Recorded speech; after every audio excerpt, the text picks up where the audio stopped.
Welcome to Godly Witnesses vlog. Today's topic, the importance of being a laborer for Jesus Christ. In order to be a laborer for Jesus Christ, you need to be a Christian. If you don't understand how to become a Christian, check out some of my other vlogs on how to become a Christian. You must accept Jesus Christ into your heart. The Bible tells us there are many reasons to be a good laborer or to have good works. We are going to start our lesson in Revelations 2:19. Revelations 2:19 says, I know thy works in charity and service and faith and thy patience and thy works, and the last to be more than the first. Now we're going to read the parable of the hired laborer. This story can be found in Matthew chapter 20. I'm going to be reading verses 1 through 16. For the kingdom of heaven is like unto a man that is a householder, which went out early in the morning to hire laborers into his vineyard. And when he had agreed with the laborers for a penny a day, he sent them into his vineyard.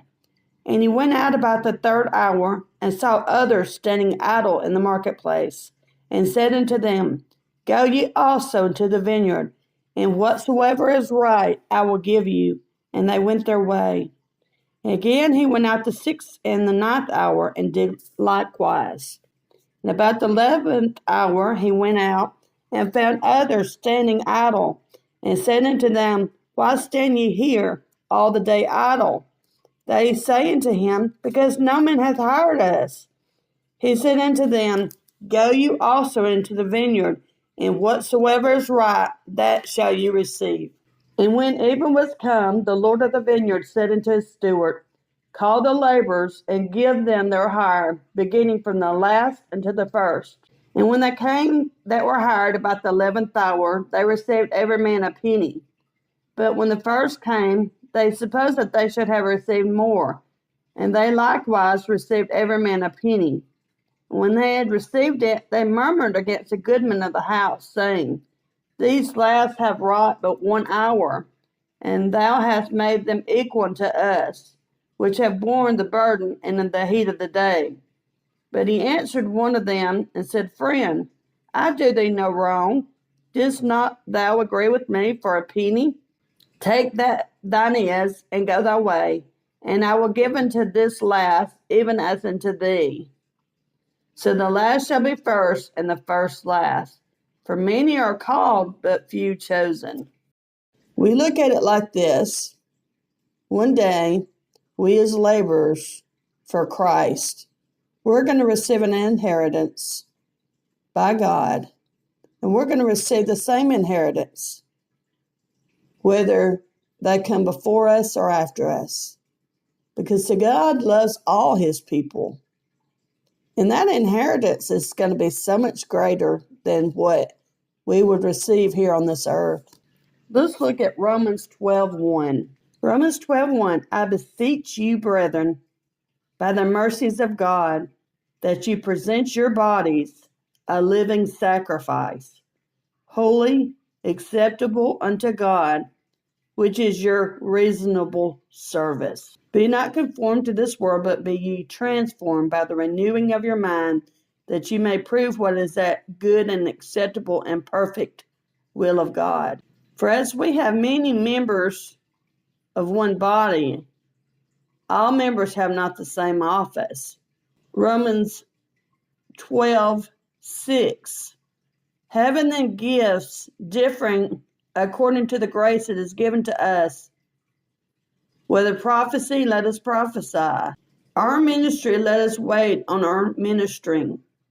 For he that teacheth on teaching, or he that exhorted on exhortation. So God gives different people different gifts. Gifts that they can work for the Lord. It could be singing in a church. It could be a preacher spreading the gospel. It could be a missionary going into the mission field. 1 Corinthians 12:28. And God had set some in the church, first apostles, secondary prophets, thirdly teachers, after that miracles, then gifts of healing, helps, governments, diversity of tongues. Are all apostles? Are all prophets? Are all teachers? Are all workers of miracles? Have all the gifts of healing? Do all speak with tongues? Do all interpret? But covet earnestly the best gifts, and yet show I unto you a more excellent way. Galatians 6, verse 7. Be not deceived, God is not mocked. For whatsoever a man soweth, that shall he also reap. For if he that soweth to the flesh shall the flesh reach corruption, but he that soweth to the Spirit shall of the Spirit reap life everlasting. What you work on, what you focus your mind on, is what you're sowing toward. If you're focused on just working to make money, building yourself up, you're sowing to the flesh. If you're working to do God's will, to help others, to learn more of Christ, then you're sowing to the Spirit. Galatians 6:3 says, if a man think himself to be something when he is nothing, he deceiveth himself. Galatians 6:9 says, let us not be weary in well-doing, for in due season we shall reap if we faint not. Thank you for watching. If you have enjoyed this video, please consider subscribing to the channel and hitting the bell notification for future videos.